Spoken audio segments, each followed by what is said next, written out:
dia menang itu tidak pernah di pole position. Iya, Giliran di pole position malah apek gitu. Mohon dicatat Enea Bastianini jangan pole position. Jangan pole position. Jadi ini konon katanya Iya. terdengar gosipnya adalah mungkin ada dendam lama. Kemarin kan beda di mulut, beda di perlakuan kan, dan Betul, itu betul. seorang dan itu tipikal Marc Marquez. Yang terakhir ini kalau mamanya apa kata Dora tuh berhasil karena kan di Misano dia gagal.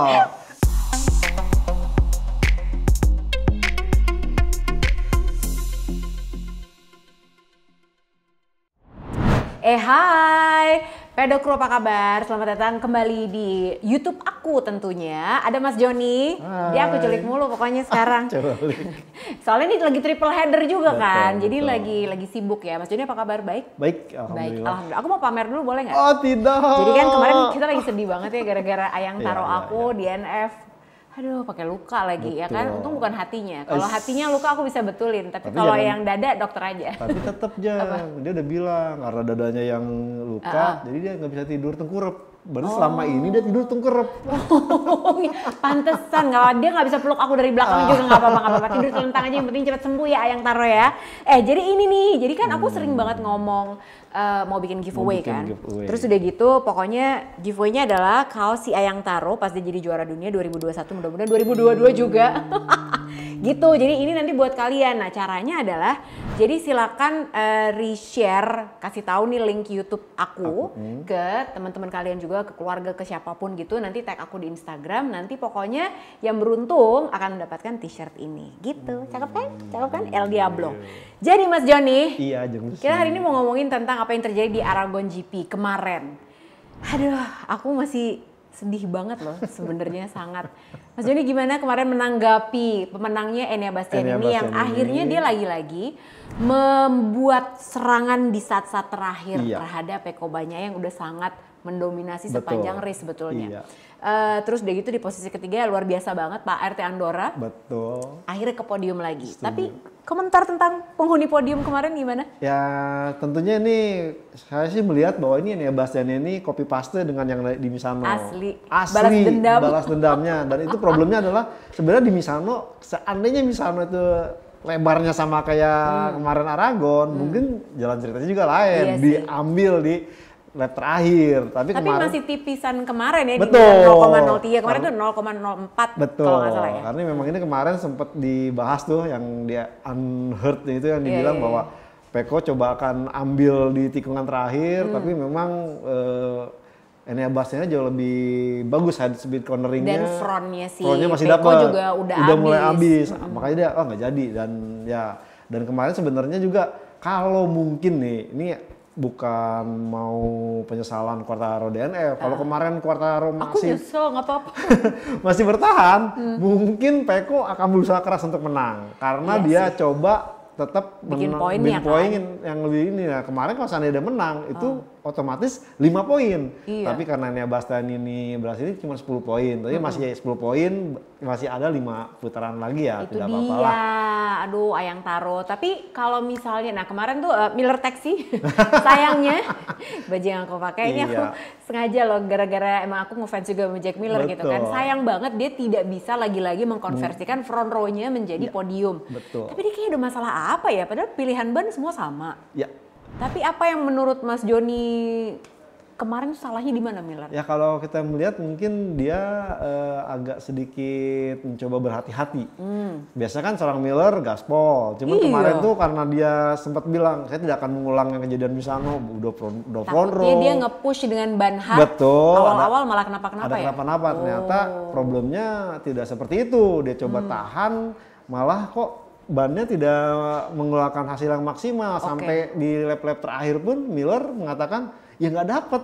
Jadi akhirnya dia kesalip sama Brad Binder, kesalip sama Aleix Espargaro, dan sehingga target untuk bisa menjagain Pecco Bagnaia gagal lagi nih di Aragon. Tapi memang kalau aku melihat dari Flex 4 pun sebenarnya si Miller ini memang agak kurang dapet sebenarnya dengan settingan hard medium. Dan ya lagi-lagi perlu istilahnya entah mungkin ngubah lagi geometrisasi. Sekarang kan kemarin dia sudah mulai dapat di settingan depannya. Jadi kira-kira kita akan ya saya rasa nih Miller masih butuh waktu lagi untuk bisa memaksimalkan Desmosed GP dua-duanya jauh lebih jos di ronde-ronde berikutnya. Oke, nah ini adalah yang paling banyak dibicarakan juga. Kemarin tuh tau gak sih di Twitter tuh bahkan MotoGP sampai trending.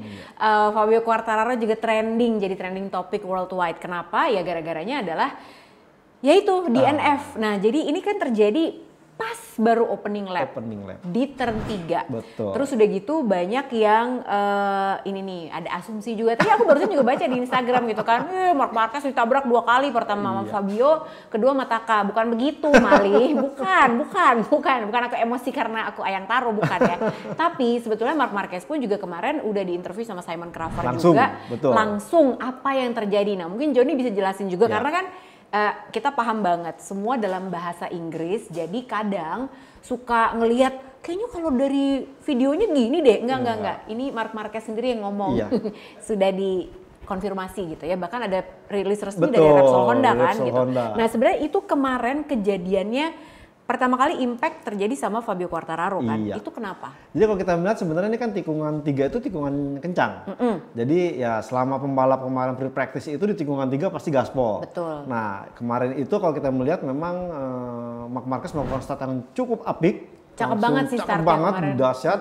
Kemudian dia bisa masuk ke 5 besar. Tapi pada saat masuk tikungan 3 itu dia ada sedikit momentum di mana traksi ban belakangnya itu agak hilang. Iya. Nah agak hilang itu kelihatan dari beberapa kali goyangan. Nah ini pasti untuk si pembalap kalau tetap dipaksakan dengan akselerasi yang lebih kencang lagi, ini akan mengakibatkan efek high side crash.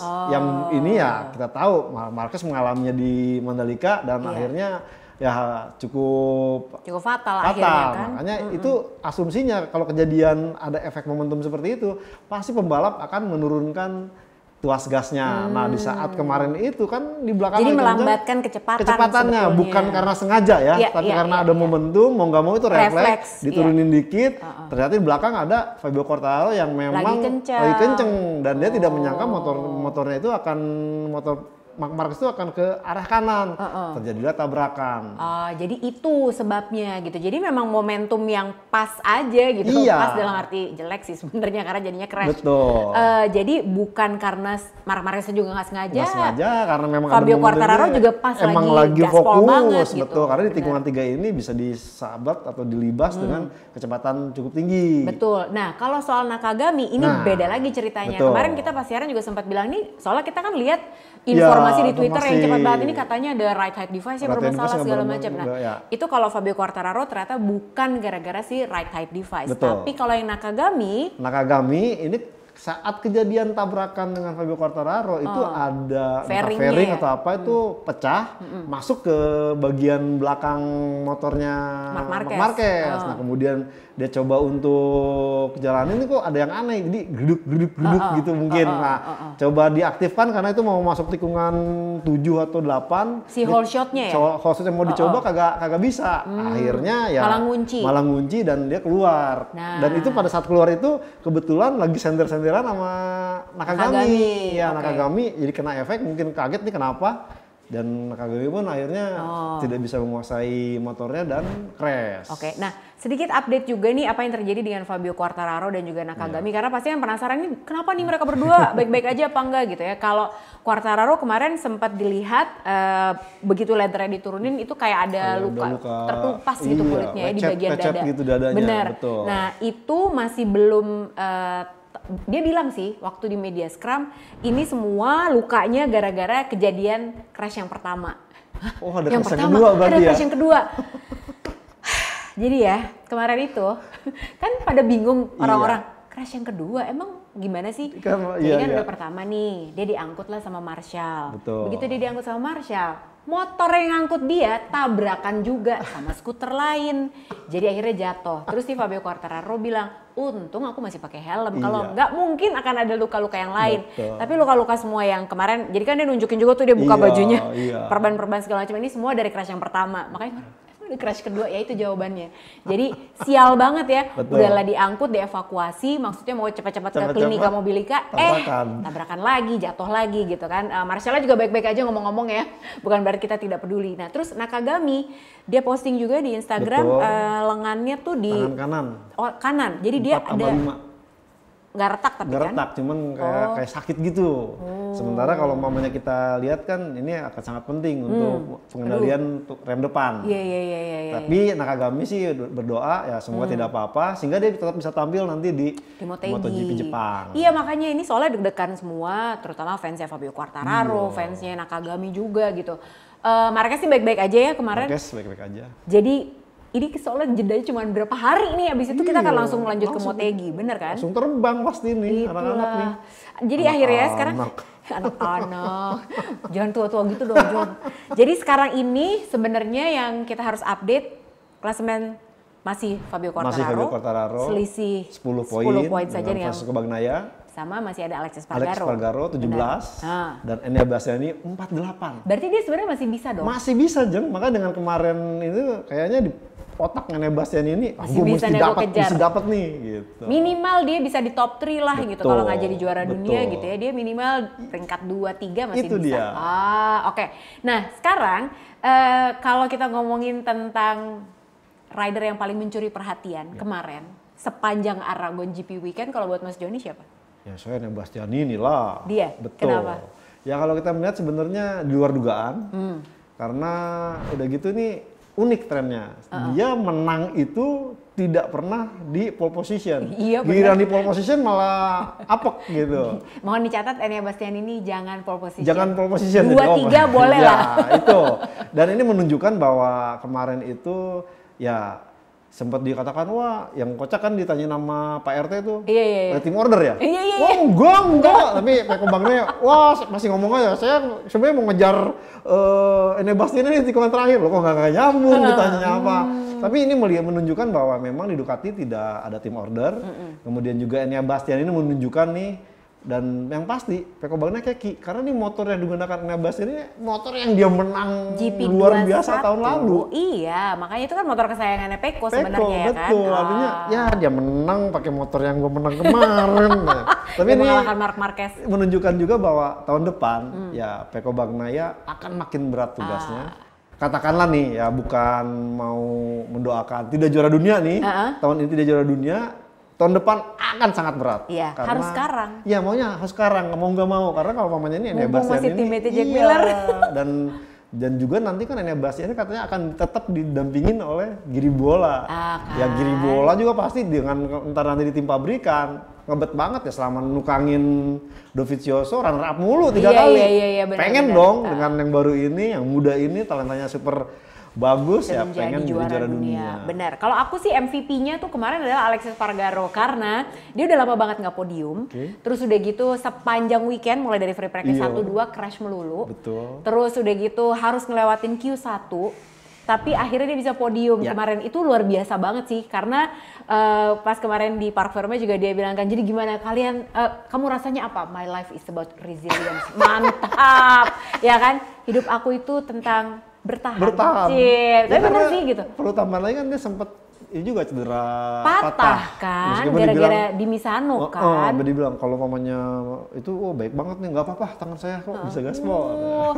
Benar ya, ini banyak momen yang seru banget di Aragon. Jadi kita akan pilih-pilih best momen menurut pilihannya Mas Joni dan pilihan aku.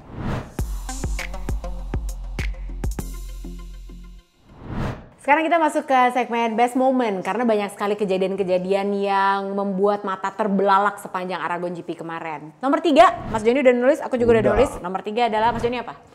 Quartararo pengen mesin 2003 di Aragon, tapi nggak mungkin. Nggak bisa ayang, kamu harus tunggu tahun depan ya. Iya dia tuh udah pas nyobain di Misano seneng banget kan. Banget sampai jadi trending topik 298 pada dipoto-fotoin tuh top speednya deket sama Ducati. Iya, bangga dia. Kapan lagi ya kan. Kalau aku interogasi Pak RT. Kemarin waktu sesaat sebelum mereka naik ke podium, kan ada Enya Bastian ini, Peko Banyaya, sama ada Pak RT Andorra, Alexis Pargaro dong gitu. Di situ aku bilang sama Mas Joni, ini nih memang contoh Pak RT yang baik. Menyampaikan aspirasi masyarakat yang bertanya-tanya apakah Ducati ada tim order. Langsung ditanya, tim order ya? Tim order gitu kan. Gayanya Alexis Pargaro pedut banget, ya ampun. Tapi itu keren-keren maksudku. Betul. Dan itu dijawab sama Enya Bastian ini, enggak ada. Meskipun Peko membalas dengan jawaban yang tidak nyambung. Tapi itu seru. Nomor 2 aku apa ya? Bentar. Aduh. Dah? Mas Joni? Oke, siap. 1, 2, 3. Aku yang kedua tuh towingan lagi.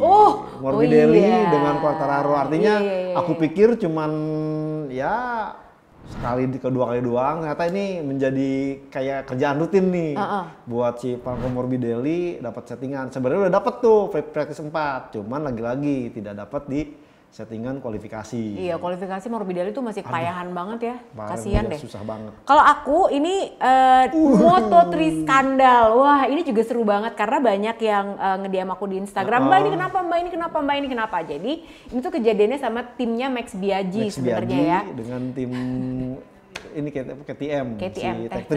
Sebenarnya dua tim ini sebenarnya saudaraan. Iya, sama kan? Underholding KTM. Asli, motornya sama, cuman nama doang beda. Beda sponsor aja. Betul. Gitu kan. Jadi ini ada dua mekanik dari timnya Max Biaggi menghalangi si Adrian Fernandez yang mau keluar. Betul. Setelah Ayumu Sasaki. Kayaknya memang dia mau nempel gitu. Betul, kan. Biasalah, pokoknya kalau lagi kayak gitu kan dia cari reference. Itu terjadi di semua kelas. Betul. Nah, kayaknya dihalangi tapi nggak tahu kenapa. Nah, dari tim Tech3 kan bilang, kenapa harus dihalangin orang Adrian Fernandez ini nggak ancaman buat siapa-siapa loh gitu. Betul. Jadi ini konon katanya terdengar gosipnya adalah mungkin ada dendam lama karena si Adrian Fernandez itu dulu adalah di tim itu. Ya anak didik ya udah lama lah gitu, tiba-tiba cabut tapi mungkin juga kecewa kok nggak diajak. Kan kadang-kadang seperti itu karena masih di tataran Moto3 itu kan masih ada kekeluargaannya gitu. Jadi ini personal antara si mekanik ini doang sebenarnya. Nah, akhirnya si mekanik ini juga dihukum dendanya tuh 2.000 euro. Terus udah gitu mereka dapat race ban 2 kali. Nggak boleh dipecat sih langsung sama Max Biaggi. Max Biaggi dipecat. Jadi ya ini soalnya memalukan juga gitu ya buat MotoGP ya. Momen pertama bukan seperti yang kalian pikirkan. Enggak, karena kalau aku nggak mau nulis momen Fabio crash, aku takut nangis. Tidak. Oke, dah. 1, 2, 3.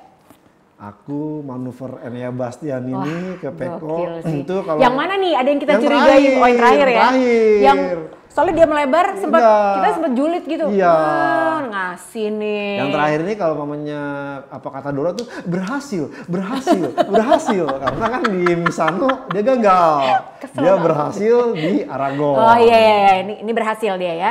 Kalau aku sebenarnya ini tentang si sosial medianya Ducati. Jadi waktu itu ada filter baru kan. Jadi filternya tuh yang melet-melet terus matanya yang keliling-keliling gitu. Jadi pertama. Oh, bukan yang Batman. Bukan. Yang ini. Ini jelek banget. Yang Jack Miller. Iya, Jack Miller.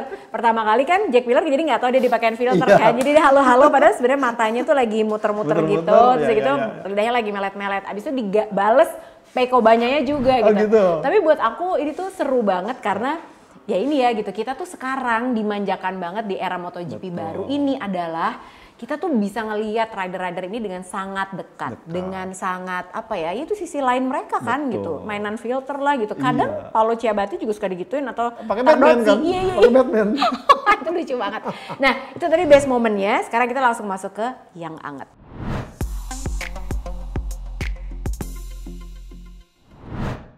Sekarang kita masuk ke yang anget. Di sini semua informasi yang sedang hangat dibicarakan sama banyak orang kita obrolin di sini. Salah satunya yang kemarin paling banyak diomongin adalah Marc Marquez. Dia mendapatkan sorotan yang luar biasa. Kenapa? Ya karena ikonnya MotoGP siapa lagi sekarang kalau bukan Marc Marquez ya kan? Kalau buat aku tetap Ayang Taro. Tapi memang sebenarnya kan Marc Marquez tuh sefenomenal itu, makanya dia tuh disorot banget kemarin. Macem-macem aja deh, ada aja semua kamera mengikuti Marc Marquez. Bahkan ketika dia lagi free practice aja, itu kan sempat hampir mau crash di turn 17. Tapi terus dia gitu karena di kiri, dia bisa balikin lagi tuh. Tapi akhirnya crash juga gitu ya. Begitu yang udah ke kanan dia nggak bisa karena muscle-nya ternyata masih bermasalah gitu. Nah, kalau Mas Joni ngelihat kemarin dengan returnnya Marc Marquez, apalagi dia kemarin juga bilang sebenarnya dia bukan ngincer kemenangan sih, tapi dia fokus untuk 2023 sambil mencoba swing arm baru juga gitu. Ini gimana komentar Mas Joni? Saya sih kalau mau jadi manajernya, udahlah full recovery dulu. Orang tinggal 6 race juga ya? Betul, satu itu. Cuman sayangnya saya nggak punya kontak langsung. Saya nggak bisa ngobrol. Iya, ngobrol. Kenapa? Karena kalau aku sih lebih cenderung ya bener-bener full fit comeback di 2023. Nah perkara dia membandingkan, ya kan beda antara tes biasa dengan balapan. Ya memang beda. Masanya belum pernah balapan, kan dia juga udah merasakan balapan. Artinya tesnya seperti apa? Maksudnya ya mendingan bener-bener full recovery, karena kan baru ketahuan juga oke lah tulangnya udah nyambung, tapi ternyata masalahnya ototnya belum. karena dan dia bilang juga mesti ada fisikal lagi, gym lagi, dan bakal kan menu dia sempet cukup padat tuh, pokoknya mengasah kondisi fisiknya itu dari pagi, siang, sampai malam juga tuh masih melakukan istilahnya latihan, weight training segala macam kan. Artinya saya rasa ya kenapa kemarin bersikeras terlalu untuk tampil di balapan. Oke lah kalau mau balapan ya kemarin kan beda di mulut, beda di perlakuan kan, dan itu seorang dan itu tipikal Marc Marquez. Enggak, saya kan nggak ngejar kemenangan. Orang startnya buset kemarin. Iya, startnya gile. Orang nge-pushnya seperti apa? Dari 13 langsung masuk 5 besar tuh gimana ceritanya? Ya, oke, itu memang ciri khas Marc Marquez, dan itu yang menjadi sebenarnya kalau seandainya disimpan dulu menunggu sampai dia sembuh benar, mungkin akan lebih epic lagi. Nah, tapi saya apalagi kemarin dia coba parts baru. Parts baru di saat balapan ini benar-benar hal yang ya saya rasa agak-agak nekat juga, karena belum pernah pakai swing arm Kalex, kemudian udah coba. Yang biasanya karbon, ini pakai aluminium kan? Udah gitu kemarin kan akhirnya dia sempat merasakan beberapa kali kejanggalan yang membuatnya dia harus ya melakukan kejadian insiden dengan pembalap lain. Iya, benar-benar. Ya memang ya satu sisi seneng karena MotoGP jadi ramai lagi, tapi satu sisi saya sebenarnya malah lebih menginginkan Marc Marquez itu istirahat dulu lebih lama. Bener sih sebenarnya, karena kan dengan berarti dia mengikuti race, artinya resiko dia juga semakin besar. Kemarin jatuh lagi. Itu sampai ngilu gitu asli. Nah, takut itulah, juga. Iyalah kalau kanan lagi sampai kena. Makanya. Karena race itu ya balik lagi gitu. Kayak kita lihat kemarin apa yang terjadi pada Nakagami, pada Fabio Quartararo, itu kan bisa saja terjadi juga pada Marc Marquez. Untungnya kemarin nggak kenapa-kenapa gitu. Jadi itu sih sebenarnya yang jadi highlights, harusnya dengan sisa 6 race dia juga lagi nggak ngejar kejuaraan dunia, kenapa nggak istirahat aja gitu sebenarnya gitu ya. Tapi yang nggak tahu kan kita nggak kenal. Jadi udah biarin aja. Nah, terus yang jadi sorotan juga adalah Joan Mir. Kemarin tuh jadi sempat ada keluar meme-nya gitu kan. Wow, Marc Marquez return. Terus gitu Joan Mir-nya krik-krik gitu. Kok nggak ada yang nanggepin Joan Mir sih gitu. Tapi ternyata Joan Mir juga akhirnya mengundurkan diri dari Aragon GP, bahkan juga Motegi, karena ternyata dia masih cederanya masih sakit ya. Iya, pergelangan kaki kan kanan lagi dan juga retak kan, artinya benar-benar butuh recovery panjang. Karena sayang banget di Suzuki padahal final race di Jepang dia. Betul, udah gitu kan sampai ya bukan kaleng-kaleng untuk bisa mengakomodir Joan Mir comeback itu, sampai peg kanannya itu dimodifikasi. Ternyata tetap tidak bisa istilahnya semobil yang dia inginkan. Dia kemudian tidak bisa juga untuk istilahnya dia tidak ngerasain kaku gitu. Wah gimana mau ini, sampai akhirnya dia kasih kesempatan tuh sprint practice 1 begitu, kedua ketiga malah tambah sakit. Akhirnya ngobrol ke fisioterapi dan tim, akhirnya nggak usah. Ya kata tim udahlah sembuhin dulu. Nah, maksud aku tuh gitu tuh. Iya, jangan dipaksain. Betul. Ya. Nah terus ada informasi juga sudah lengkap akhirnya line up untuk 2023. Jadi yang terakhir adalah satu-satunya rookie yang masuk menjadi tim gas. Satu tim dengan Paul Espargaro. Siapa lagi kalau bukan Augusto Fernandez. Jadi udah komplit nih semuanya gitu. Dia sendiri dong rookie, nggak ada lagi kan? Berarti juga KTM-nya menelan omongan sendiri, katanya nggak mau rookie. Oh iya, nggak mau rookie katanya. Kemarin udah jadi buang-buang Remy Gardner sama Raul Fernandez. Dan agak sedikit kontras bahwa biasanya nunggu dulu si pembalap Moto2 ini juara dunia. Iya kan? Ya meskipun dia kemarin lagi juga podium juga kan, sih. Iya. Tapi memang semua kadang-kadang ini takutnya malah blunder menjadi beban. Iya benar. Padahal saat ini kan lagi fokus untuk mengejar juara dunia Moto2 gitu ya. Dan satu hal lagi, Ya kemarin yang istilahnya juara dunia Remy Gardner dan runner up ke KTM aja lintang pukang gitu lah. Ini bagaimana Augusto Fernandes yang katakanlah ya. Padahal kita aja ngeliatnya Remy Gardner sama Raul Fernandez tuh udah mateng banget loh. Tapi ternyata ya Remy Gardner tapi masih rezeki lah gitu. Akhirnya dia mendapatkan WSBK ya, dapat posisi sama Yamaha kan? Yamaha, betul. tim satelitnya Yamaha. Benar, ya cakep lah Remy Gardner pokoknya. Nah terus ada satu lagi, ini sebenarnya kalau ngomongin silly season itu ternyata bukan hanya si rider-ridernya aja. Tapi denger-dengar Mas Joni, salah satunya yang diboyong banyak adalah Jack Miller yang pindah ke KTM. Katanya, ini bener apa enggak, aku harus tanya ke Mas Joni nih. Bener apa enggak sih?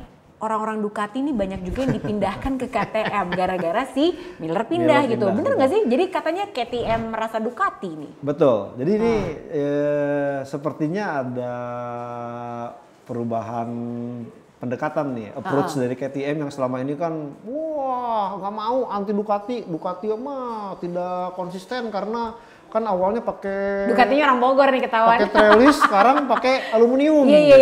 Aku tetap pakai trellis tubular. Ternyata dia sadar bahwa agak sulit untuk menggunakan ini. Kemudian dia sepertinya mencoba pertama kan menarik Jack Miller ini bukan tanpa alasan karena KTM bermasalah dengan kompon ban yang lebih lunak.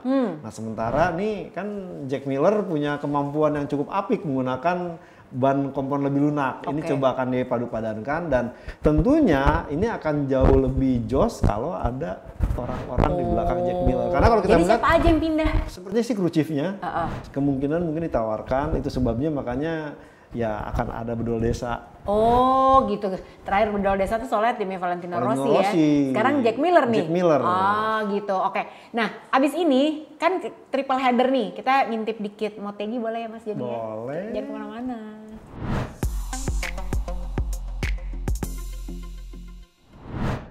Nah, jadi berhubung ini memang jadwal yang sangat amat padat merayap nih, ya kan? Dari mulai Aragon kemarin, Motegi sama Buriram. Nah, sekarang kita ngintip dikit apa yang kira-kira akan terjadi di Motegi. Nanti nih weekend ini gitu. Jadi Motegi aku kenalin dulu ya. Ini Motegi panjangnya 4,8 km, cornernya ada 6 ke kiri, 8 ke kanan, lebarnya 15, longest straight-nya 762. Ducati lagi nih kayaknya. Sirkuit ini dibangun di tahun 97. Sebenarnya sama Honda, jadi memang digunakan untuk tempat tesnya. Jadi tuan rumah MotoGP dari 99 kalau nggak salah ya. Gitu. Dulu namanya karena ada 2 round Jepang itu, ada Japanese GP, ada Pacific GP. Nah, Motegi ini sering Pacific GP.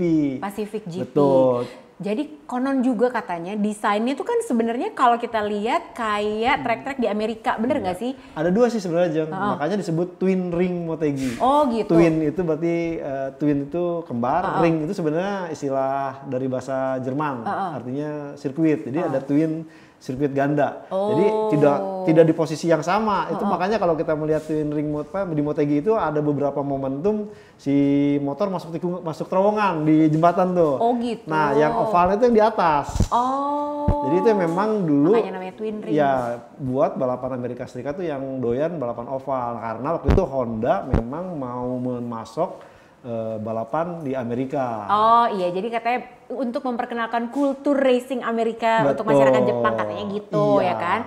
Nah Motegi ini kalau kita ngomongin soal rapotnya, ini sirkuit rekornya dari Jorge Lorenzo, ini best race lap tahun 2014, itu 145,350. Podiumnya terakhir 2019 ya Mas Joni ya, itu Marc Marquez, Fabio Quartararo, sama Dovizioso. Yang paling banyak menang Marquez 3 kali, Pedrosa 3 kali, Lorenzo 3 kali. Pole-nya paling banyak Lorenzo 4 kali, Dovi 3 kali, Capirossi. Lama banget Capirossi. 3 kali juga. Jadi gini, kalau kita ngomongin soal Motegi, ini kan sirkuit yang stop and go. Terus lagi-lagi katanya Ducati diuntungkan di sini. Apakah betul, Mas Joni? Ya, dengan kondisi faktanya memang seperti itu. Karena Ducati yang pada saat waktu tampil di MotoGP 4 tak terkenal dengan tidak bisa beloknya, justru di Motegi ini mencetak kemenangan. Capirossi meraih kemenangan 3 kali. Dan selama itu stop and go ini kenapa menguntungkan Ducati? Karena tidak ada momentum si motornya itu menikung kencang dan rebah. Ini Ducati memang itu kan agak sedikit bermasalah. Jadi berhentinya pas pengereman berdiri, berhenti ke nol, langsung beloknya bener-bener sebentar, tegak lagi. Ini bukan fast corner bukan fast corner, tapi dengan kondisi sekarang Ducati sudah istilahnya yang meningkat dengan dibuktikan dia begitu digdaya, ini bakal di beberapa tikungan fast corner yang tikungan 3 tikungan terakhir nih akan menguntungkan juga buat Ducati. Jadi besar kemungkinan ya Ducati akan kembali berjaya.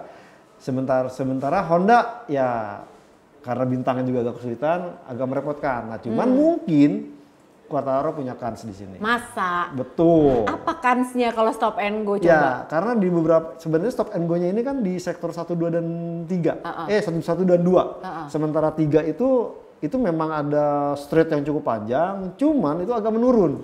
Jadi kalau umpamanya menurun ini menuntut istilahnya ya si top speednya Ducati ini akan berantakan kalau pengereman dan stabilitasnya tidak bagus. Nah ini dimiliki sama Yamaha.